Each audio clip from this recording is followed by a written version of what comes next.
Salutations, sinners! It is now July, which means the summer heat is in full swing. If only it was the music that was swinging instead. The heat is of course hardly a bother to me. However, my suits are more suited for temperate temperatures. With it being July, that also means that half the year is past. Can you believe it? Why, it feels like I did my first new broadcast only a month ago. I suppose time flies fast when you have an eternity ahead of you. As I have been broadcasting for 5 consecutive months now, I'm sure many of you are well aware of what is coming next. So, need I introduce it?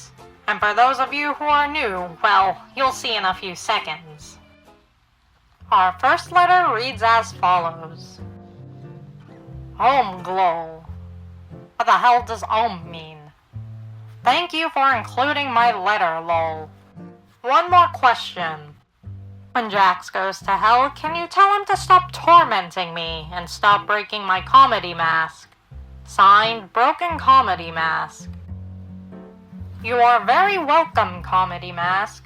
Reading the letters I am sent is a courtesy I extend to anyone who wishes to send me one or more, and is what keeps these broadcasts interesting in between my torment sections.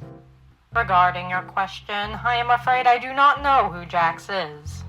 But if you can give me more information about his identity, I'm sure I could do something if I ever cross his path. Of course, who am I to tell him to stop tormenting others? But I could make him my plaything and get some joy and, I suppose, some kind of retribution for making him suffer. Now on to the next letter. When you were a kid, would your mom make you jambalaya to cheer you up? From Vanilla Angel. A question bringing back some fond memories. My mother often cooked comfort foods for me when I was feeling lower than usual, although it wasn't only jambalaya. But she did make that the most, and it was and is my favorite dish. Sometimes it was grits, sometimes it was apple fritters, sometimes cornbread. Her cornbread was, dare I say, heavenly. Taking a bite of the fluffy cornbread filled me with a kind warmth and always tasted so perfectly sweet that it was as if my dear mother had whisked her heart and soul into the cornbread mixture. It genuinely felt like I was tasting her love for me, as foolish as that is. Even in the other dishes she made, I could tell she prepared it with care, and eating them never failed to lift me back up. Moving away from this distasteful mush, I have a letter from St. John 909. Hi, Alistair. I'm a very new viewer as of this micro instant. What the heck is an Alistair and a Vox? Answer. Anywho's, this is McKenna Otter writing to you through a different name. You have been very successful to the growth of both my YouTube channels. I'd like to give you a raise of -$2. Enjoy! I hope you're having a day. McKenna Otter out. Well, that was certainly a letter. I'm not sure where to start with this. I suppose I could define myself and Vox as sinners. I am also the radio demon and Vox is a TV. I am glad I have helped you to grow your YouTube channels. Is that like a clone of VoxTube? And I must refuse your generous offer of -$2. I am definitely having a day now after reading that letter, so let's hope the next one is more palatable. Hello, Alistair. I am looking forward to being part of this radio broadcast. I have just one question for you. Have you considered the possibility that you may have been in the wrong with how you rejected Vox? A simple no would have sufficed, but that wasn't exactly what happened, and, well, Vox may have taken it very personally. Sincerely, Pineapple Stitch 1783. It's Vox's fault that he took it so personally, and you are missing part of the whole story. I thought I had made things clear before that day that I never cared for any kind of partnership with anyone. Furthermore, I thought some of my beliefs would have made it through that thick plastic head of his, especially with how much he admired me, and yet he still held on to the ideas of being a powerful overlord and still having friends, and thinking that he could truly reach such a level by relying on others. Even though he's now considered an overlord, if he had to depend upon two others to get there in the first place, and he had to share the overlord status with them, should that really count as being a proper overlord? But I digress.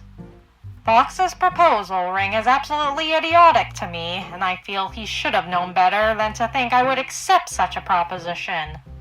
I suppose, after 5 rounds of drinks, his judgment was unfortunately clouded. His memory of that night must also be equally as hazy, as I don't remember my words being exceptionally harsh. Definitely not enough to warrant a 70-year-long grudge. And honestly, at that point, it's Vox's fault for still caring about such a thing that happened one night so long ago. Finally, our last letter for today. Hello, Sir Alistair. I would like to know how you knew summoning spells before your death. From Hammerhead 1411. My, what a hideous misspelling of my name. Allister. It's like that one dismal coffee shop chain where they overcharge you for a pathetic excuse for coffee, and then butcher the spelling of your name so badly that it might as well be grilled and served with a side of potatoes. Well, addressing the actual question, you learn quite a few things by reading a few books and getting to know a few people. Take that with the fact I lived in New Orleans, and I'm sure you can piece things together. As I mentioned, these letters form much of the foundation of my broadcast, and I delight in reading them. So don't be afraid to send any questions, suggestions, or anything you would like me to read aloud to 666 YouTube Comment Street. Moving along, here are the updates I have for the handful of businesses I endorse. Rosie's summer sale has been going swimmingly so far.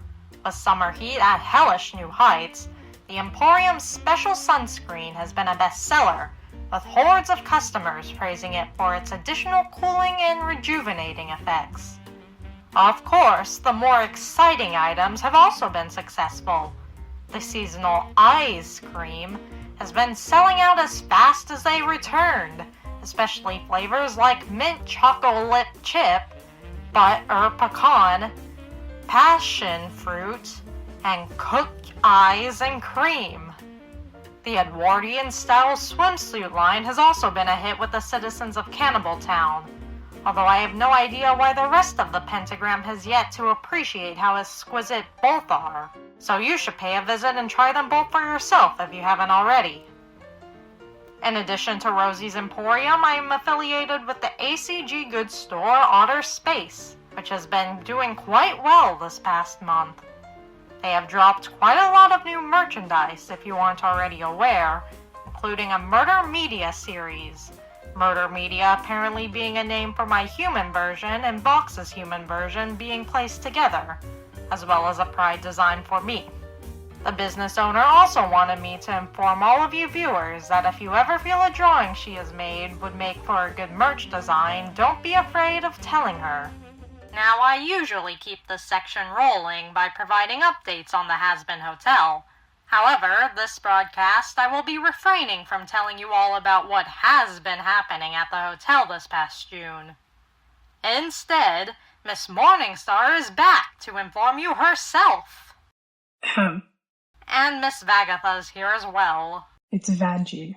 And it seems her usual outfit got a downgrade. You annoying piece of shit. You have the floor, Charlie. Oh, hello again, everyone, and thank you all for allowing me to appear on your broadcast a second time. Also, please don't be mean to my girlfriend. As most of you probably know, last month was Pride Month, and as a queer individual, I thought it was especially important to get together and celebrate how wonderful and unique we all are. Many of you have probably heard about Heaven's Pride Parade, but at the hotel we hosted a series of entertaining activities, such as a fashion show, which, by the way, Vaggie looked super pretty in because she was wearing a pink dress. You couldn't take your eyes off me. I can't help it, you're just so mesmerizing. Alright, ladies, let's get back on track. Oh, right, my dad, Lucifer, followed Vaggie with interesting duck-themed suit. He called it beak fashion and said it was certain to make a splash with the audience. Did it? Surprisingly, it did. I guess a handful of guests who didn't want to be in the fashion show thought it was pretty amusing. After my dad left the stage, Nifty came next. Why don't we continue on to the next event? You don't want to waste our listeners' time. That's probably a good idea. Anyway, in addition to the fashion show, which actually didn't last that long because Velvet ruined it, she decided to make her own fashion show, which was a shame because we spent forever setting up and we worked so hard and... Oh, yeah, in addition to the fashion show, my friends at the hotel decided to have a smaller celebration. So we all got together and drew ourselves for a Pride-themed art collab. I really wish I could show y'all because it turned out so good. If you want to know what it looks like, I used it on my latest poster advertisement for this broadcast. Merely find one of the plethora of posters posted across the pentagram, and you can see for yourself how it turned out. We're coming to the Hazbin Hotel to see the original. It looks a lot better than the reprinted version. Well, that's all I wanted to share. But I thought it would be super awesome and really entertaining for your viewers if you interviewed Vaggie. I had a lot of fun interviewing with you back in May, and I know Vaggie would have a lot to say about managing the hotel. Well, I wasn't planning on doing an interview today, but this seems like too big of an opportunity to pass up. Please make yourself comfortable, Vaggie. I'm sure there's plenty for us to discuss. Plenty about managing the hotel. Sure. I suppose we'll start with that. What is it like managing the Hazbin Hotel? I've been pretty busy lately, so I've had my hands full managing it. There's a lot of work that goes into the job. I check new guests in, make sure all their rooms get prepared and cleaned, handle any situations that arise, or direct the right people to the right places to get it all settled. Make sure the guests are content, make sure the staff members are content. Essentially, I make sure all the right pieces are in the right places, and I try to keep the hotel running smoothly. It's a lot of work, but helping my remarkable girlfriend with her dream and group bonding moments like the recent art collab make all the effort worth it. Oh, I love you, babe. I couldn't do any of this without you. How touching. Speaking of the art collaboration, I couldn't help but notice you looked rather uncomfortable in the drawing, Vagatha. It's only a drawing, and I'm not the best artist, so I probably made some mistakes. Also, my name's Vaggie. I think that illustration captured you quite accurately. You always seem to be on edge and afraid to be vulnerable with the others. Oh, please be nice. I'm not. Anymore.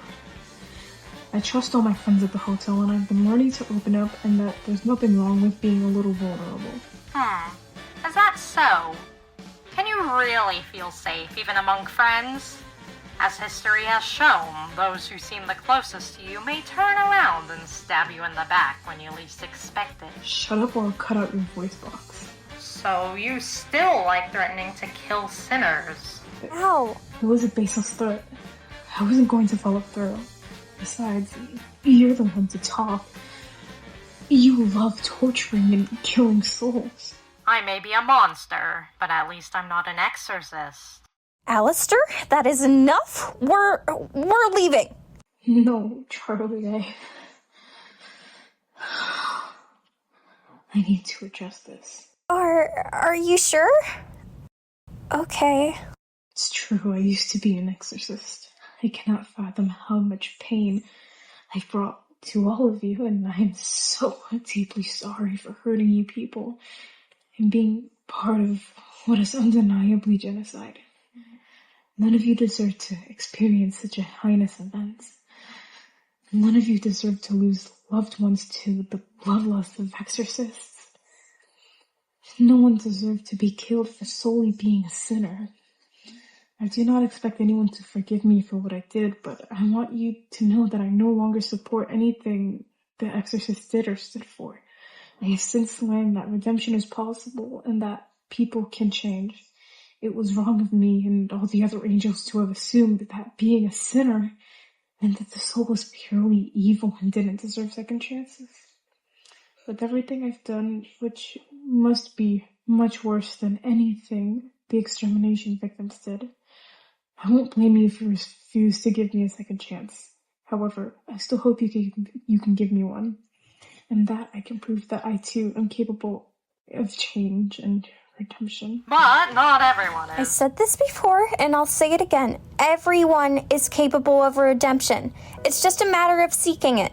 And I think my wonderful girlfriend found it a while ago. I hope you all can see how much she changed and how she genuinely cares about you sinners. But even if no one else believes in her, I hope she knows that I will always be in her corner and that she's the greatest person I've ever met. I suppose the curtains have closed on this topic. Although, I still have one last question for you, Vaggie, which I'm sure my viewers are curious about. What? What has it been like working under Carmilla Carmine? I've noticed that you two seem somewhat close. Carmilla has been a lot of help to me, and I respect and admire her. She taught me how to properly defend myself and those I care about, and she's given me lots of advice on relationships in some difficult situations. It almost sounds like she's a motherly figure to you. Well, I wouldn't say that. I mean, I never had a mother or maternal figure, so I guess maybe she's the closest thing to a mother figure I've had. But it's more of an advice and role model situation. Are you sure you want the Weapons Overlord as your role model? Weapons over something non-violent like radio?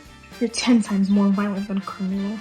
Besides, while I admire her for her fighting prowess, I also admire her more for her strength, wisdom, and her covert compassion. Didn't she teach you how to fight better with your angelic spear? Yes, so I could defend those I love, not harm again. Well, I suppose that's all I have for the interview. Is there anything else either of you would like to discuss? I think we've discussed more than enough. Well, if Vaggie's done, then I'm done as well. Very well. Thank you two for gracing my viewers with an update on the Hazbin Hotel, and for quite an interesting interview. I hope both of you will consider appearing on my broadcast again in the future. Well, think about it. Thank you, Al, and bye? Vagatha? Bye. Well, that is also all I have for you today. I hope you enjoyed the letters, Miss Morningstar's updates, and the impromptu interview with Vaggie. With that said, remember that you're never fully dressed without a smile. And don't you forget to tune on in next time for some more delightful entertainment.